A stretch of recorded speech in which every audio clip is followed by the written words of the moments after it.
Bom dia, nós estamos hoje ensinando sobre a lição da nossa revista Teologia das Boas Obras, e o nome da nossa lição é A Igreja e os Portadores de Necessidades Especiais. Então, eu vou iniciar lendo o texto base. O texto base dessa nossa lição 7 diz: de maneira que se um membro sofre, todos sofrem com ele, e se um deles é honrado, com ele todos se regozijam. 1 Coríntios 12, 26. Nós estamos passando isso, né, na prática, não é? Agora com a pandemia.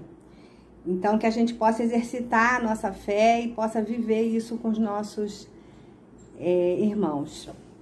Mas hoje a gente também vai falar sobre pessoas que muitas vezes, hoje até mais incluídas, mas eram muito excluídas da sociedade, que era, né, quer dizer, que eram assim, né, mas são os portadores de necessidades especiais. Então, a parcela de pessoas aqui no Brasil que tem necessidades especiais é de 25.758.221 brasileiros, né? Esses já sofreram discriminações, descaso, né? São pessoas com limitações motoras, pessoas com limitações sensoriais, pessoas com limitações intelectuais. A igreja precisa estar atenta a isso, né? Podendo oferecer acessibilidade a essas pessoas, e aí podendo comprar equipamentos.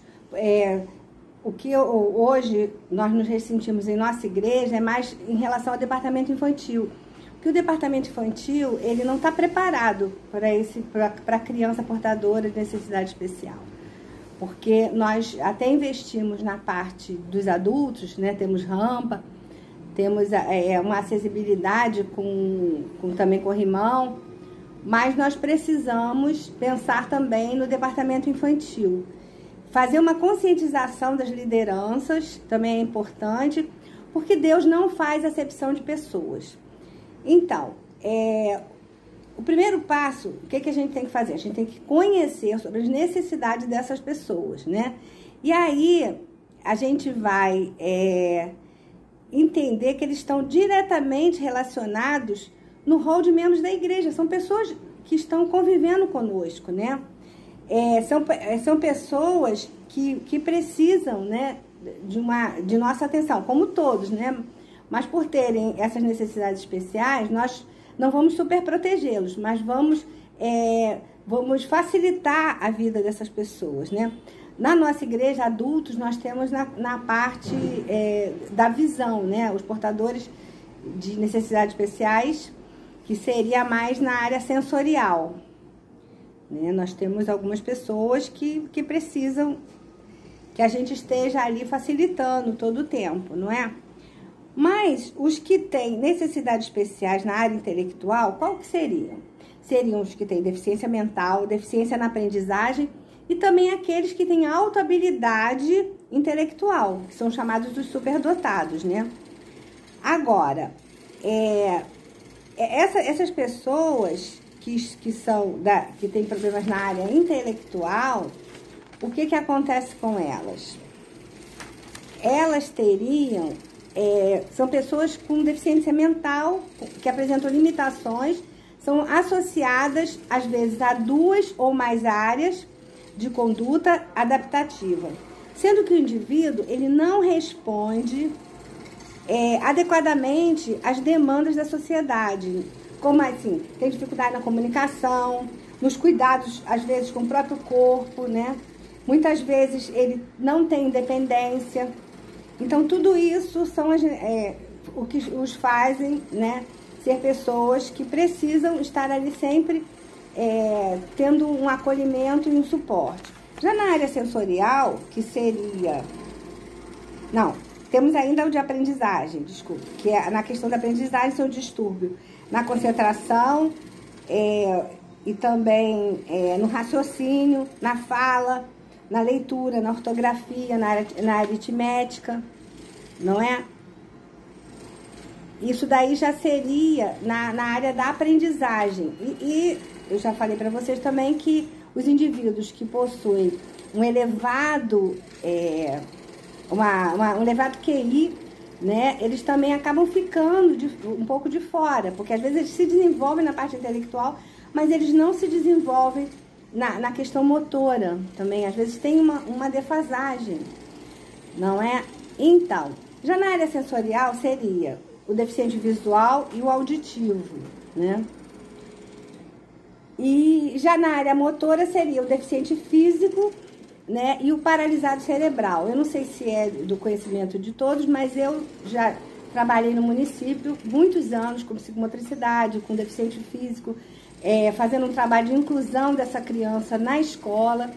Hoje eu estou um pouco sem saber se ainda existe, mas pelo que eu tenho tido notícia, eles não dão tanta atenção como eles davam, né, quando eu me aposentei, que já foi antes do ano 2000, né?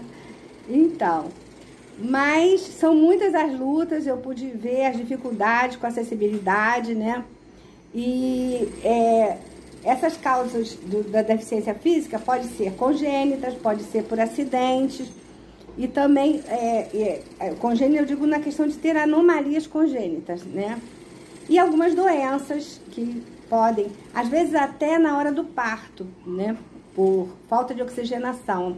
O paralisado cerebral, ele às vezes acontece de se tornar um paralisado cerebral porque tem falta de oxigenação no cérebro, né?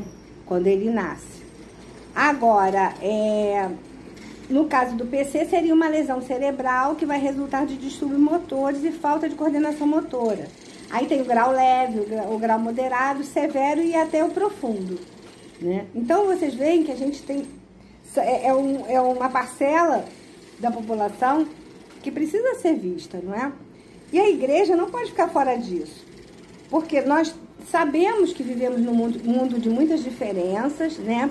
Muitas pessoas que não têm são necessitados, né, de cuidados especiais, mas também precisam dos nossos cuidados, mas quando a gente entende que essas pessoas são discriminadas no nosso meio, né, elas precisam ser, vamos dizer, direcionadas a um trabalho, né, onde nós possamos ter, assim, pessoas que entendam especificamente, não precisa ser pessoas profissionais, vamos dizer assim, claro que se tiver, melhor ainda, mas se não, é pessoas que se disponham a assistir.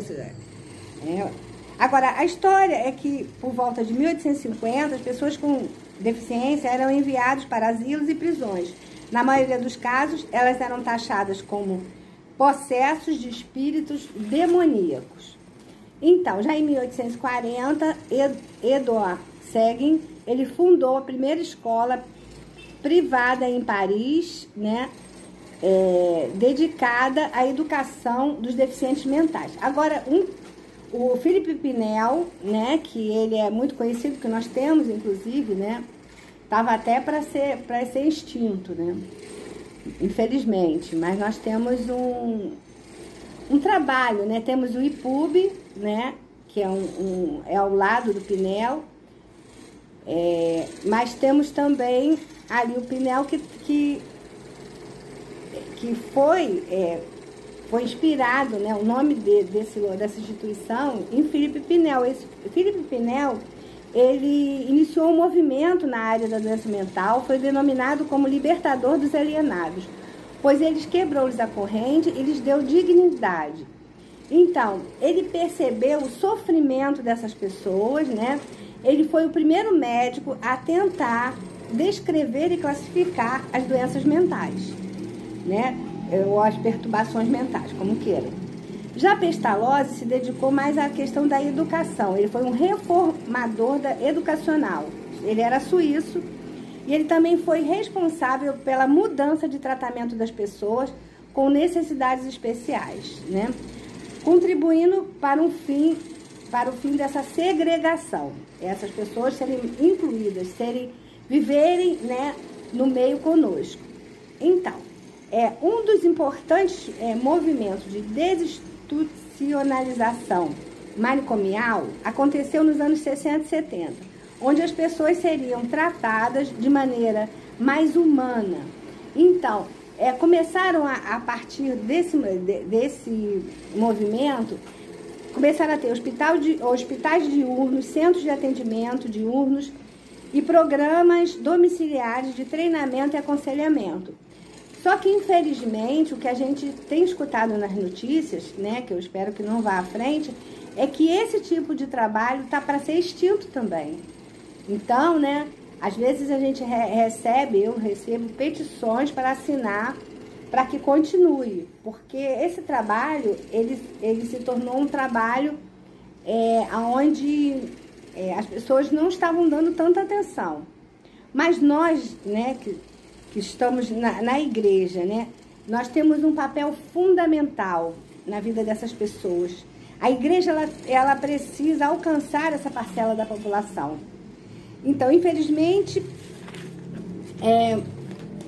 nós muitas vezes nos deparamos com esse movimento agora contrário. Mas pode existir também uma rede de profissionais, né, que dê suporte, né? Às vezes na igreja tem fono, tem psicólogo, psiquiatra, educadores, quer dizer, todas essas pessoas, elas podem ajudar também. Agora, quando nós lemos, né, eu quero que vocês leiam, né, 2 Samuel 9:8. Em 2 Samuel 9:8, Mefibosete, ele, o filho de Jonatas e neto do rei Saul, ele se via como um cão morto. Muitas vezes, o que acontece? A autoestima dessas pessoas, elas ficam muito baixas, né? Elas se sentem muito inferiorizadas. Então, tanto eles, como as pessoas, como os familiares, né? Isso também, a gente pode falar também, pessoas que às vezes têm outro tipo de situações, né? A gente não citou aqui, mas o síndrome de Down, os autistas, né? Então, todas as pessoas precisam de atenção nossa, mas em especial essas que têm, às vezes, uma questão neurológica, né? Nós precisamos estar ali fazendo um trabalho com eles, trabalhando no sentido de poderem lidar com essa automiseração deles, né, com as culpas, às vezes vergonha. Às vezes a criança, o adulto com a doença não tem esse sentimento, mas a família, né, a mãe, que normalmente é a mãe que luta, né, para que a criança consiga ter assim, que ele alcance o melhor desempenho, não é? Então, agora, a escuta dessas pessoas é primordial. Nós temos que priorizar isso, né? E o autor aqui, ele refere-se a equipamentos com cadeiras de roda, que a igreja tem que ter, andadores, né? Até a nossa igreja tem essas questões. Não sei se todo mundo tem conhecimento, mas nós temos, né, para adultos, né? Como eu disse anteriormente. Agora, a gente precisa ver essa parcela essas pessoas, essa parcela da população, como pessoas que apresentam uma diferença, sim, mas são pessoas que elas vão precisar de um investimento da nossa igreja, né? E não a gente ficar se assustando por ser diferente. Então, nós precisamos vê-las como Cristo as vê e ter sabedoria, porque somos diferentes. Todos nós somos diferentes, nós temos limitações, né? Às vezes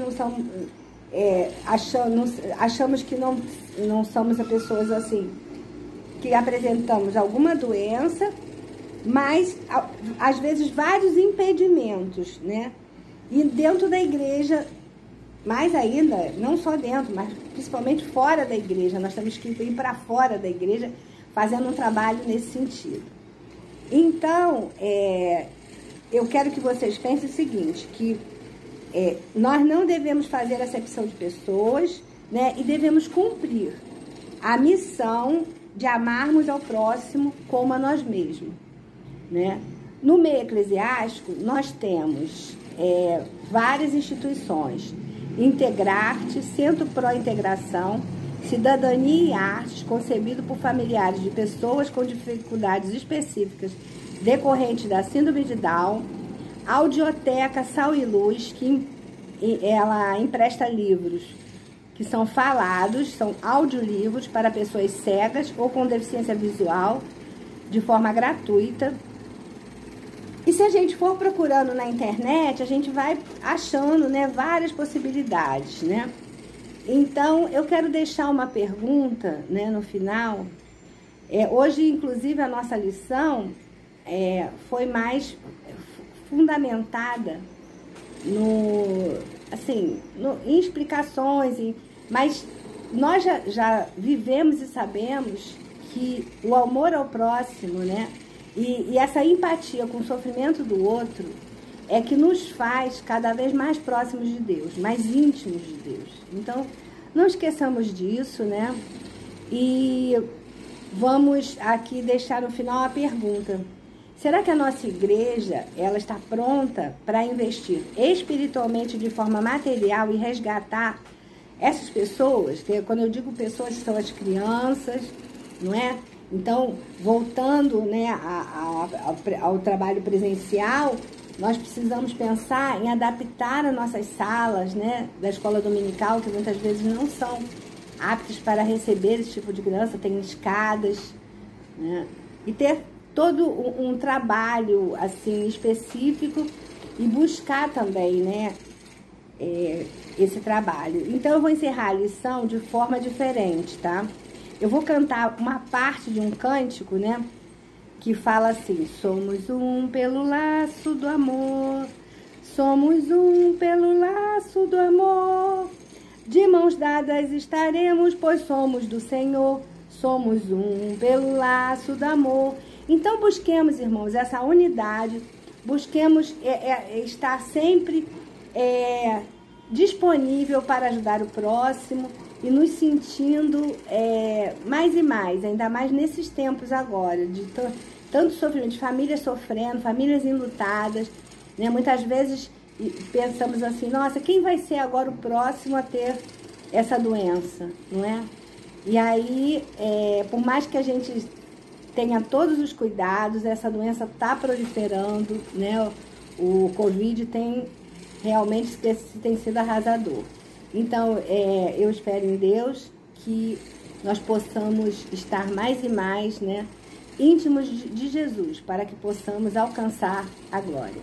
Amém? Amém.